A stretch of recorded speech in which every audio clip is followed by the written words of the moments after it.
Last night I was writing the rest of the show, and I came across a YouTube video of Bonnie Raitt at 1989 concert. Turn that on. I really got to remembering when I was 19 and 20 why she was the second sexiest woman who ever lived. I still happen to think she's the third sexiest woman now, and she's aged well. Those older concerts have helped remind me of why I enjoyed listening to her in the first place. That was just a little hit of nostalgia.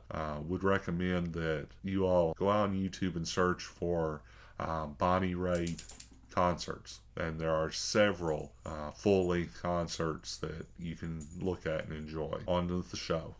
We have over 100 years of wonderful recorded music out there, so why do most people listen to the same 100 songs? Like the treasures on the shelves of a thrift shop, there are so many great songs out there waiting for us to find. Let's find those treasures together. I am David Rankin, and this is the Old Mill Shop.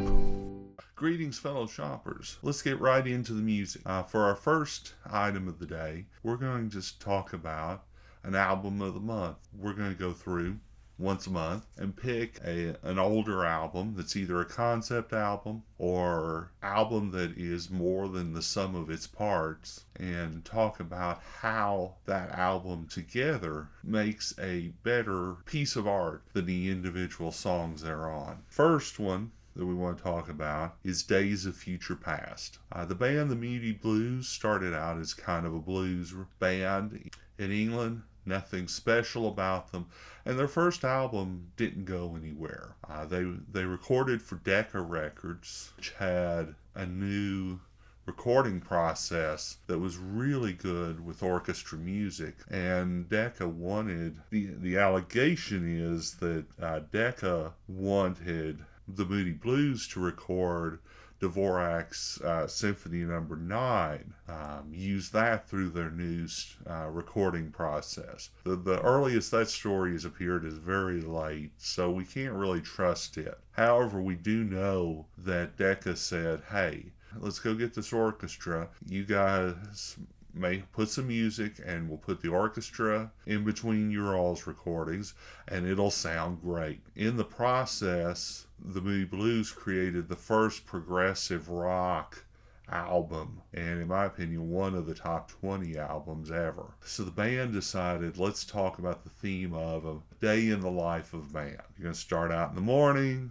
kind of ease into it, work in the day gets busy, get out at night, get off work, go home. Obviously the night is your time for yourself and your family and your wife. So the band put this album together and such. It's in 7 tracks, even though there's technically about 10 or 11 what they call songs, with most of the tracks having 1 or 2 songs on them each. For the most part, that doesn't really bother you unless you want a singles version of Tuesday Afternoon or Nights in White Satin, which are obviously available. The album starts with The Day Begins and Dawn is a Feeling. The Day Begins starts as an instrumental for the orchestra and then the band. And then the band puts a poem on the record. Dawn and the Feeling is a singing track that talks about the joy of the morning. Fun fact, the orchestra plays and the band plays. They don't play together until the very end of the album, Nights in White Satin. Then you get to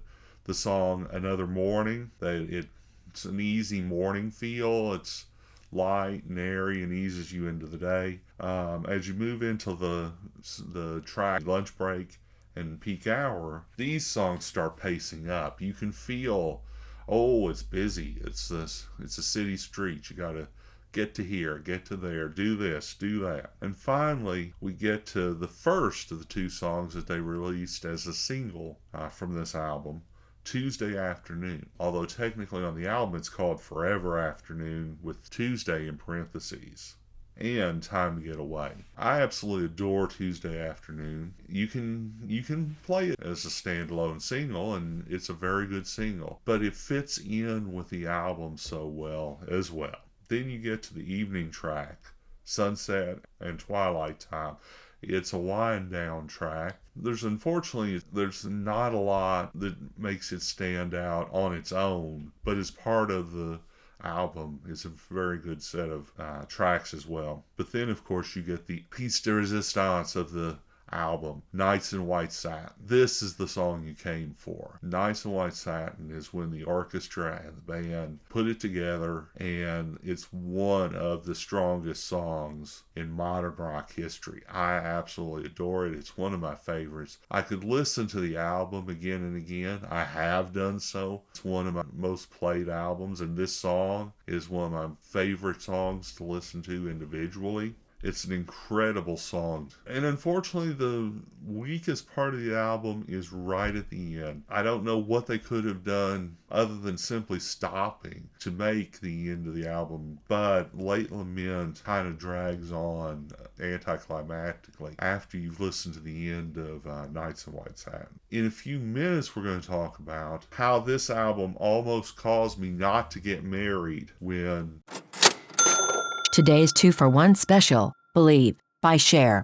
So before we get to today's 2-for-1 special, let's go over this week's Music Minute songs. Monday, the Vintage Corner had Iceman by Memphis Minnie. Tuesday, we had Cold as Ice by Foreigner. Wednesday, we had Icy Blue Heart by John Hyatt. Thursday was Cold Cold Heart by Hank Williams. And Friday was Heart of Stone by Cher. This coming week, we're not going to do a theme song week. Instead, we're going back to random picks. We do our random picks for the Music Minute by allowing Apple Music to randomly select from my personal playlist and cover those 5 songs next week. We'll go through each of those and then have a 2-for-1 special for next Friday. We are, however, going to continue vacation videos from Scotland and Iceland for one more week because I do have a few videos left to share. So we are going to share those videos and then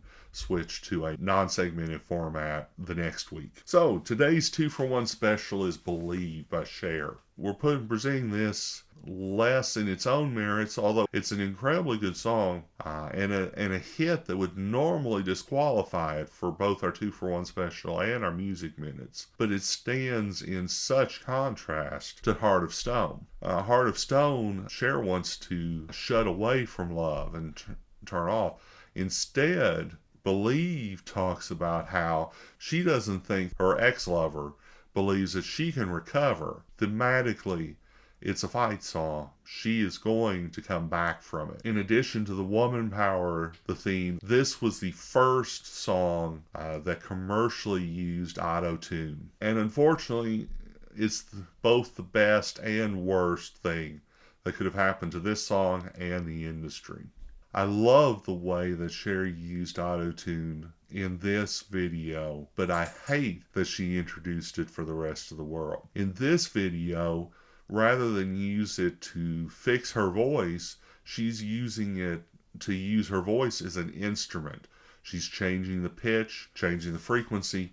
She's making her voice an instrument without programming it into like a synthesizer or a keyboard like some other people would have in the 80s. However, she introduced auto-tune, and now there's all kinds of washed up singers making their mark.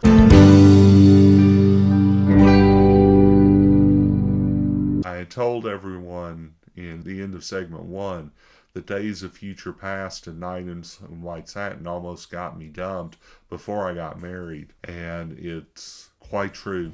The summer before I proposed to Paula, I started playing a game called Laser Quest that cost enough money that I used up most of my spending money on the game. She wasn't in town, and I only saw her every weekend or every other weekend sometimes, depending on how busy she was. So it was easy for me to spend a little more money than I really should have, especially being a 20-year-old, not a lot of forward thinking on spending. We met up one weekend, and Paula said, I want to go to the Moody Blues. And I had to tell her I didn't have the money to go to the Moody Blues.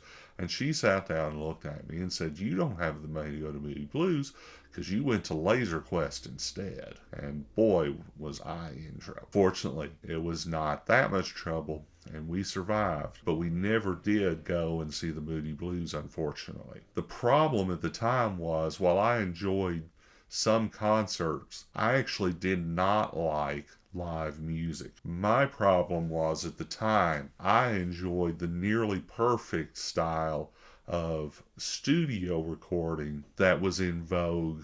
Jeff Lynne and George Harrison were putting an album together before the Traveling Wilburys, and the two of them actually came up with the name Wilbury because they started joking that every time they came across a problem in the recording, that they'd look at each other and say, "We'll bury it in the mix. We'll bury that. We'll bury that. Okay, we'll bury that," until it became Wilbury. And that's how the Traveling Wilburys became the Wilburys. At the time, it was common to bury any little problems with a album in the mix, so it sounded perfect, and you could never quite replicate that in a live recording or in a live performance. So I thought that, well, these live performances are nice, but they're not the same, and they're not as good. Why should I want to see that? With the development of auto-tune and with the development of computerized instruments and computerized playing, we can actually now develop the perfect song. All the instruments play in perfect pitch, in perfect harmony together. They produce the perfect sound. The singer is absolutely pitch perfect, absolutely on every mark, no wandering. We can create the perfect song. And then when we give it to someone, it triggers the uncanny valley response. The uncanny valley response is, wait a minute, this isn't quite real and I don't like it. We can tell that music that's too perfect is too good. We don't like it. Part of our brain's appreciation for music is the little mistakes and the combinations of imperfect people putting music together in almost but not perfect harmony. As I've gotten older, I've learned that, hey, new versions of music are interesting, and a live version has its own joys and its own features, independent of how good or not good the studio version is. So that I now can much more appreciate going and seeing a live concert. More and more of the older stuff that I like, those people aren't touring. On the other hand, there are all kinds of new and interesting artists who are touring and that we can follow. When I see someone I like, I'll make sure to mention them here on the show. So on that note, we're at the end of this Old Mill Shop. Until next time, this is David Rankin. Keep shopping. Please come back for the next episode of the Old Mill Shop.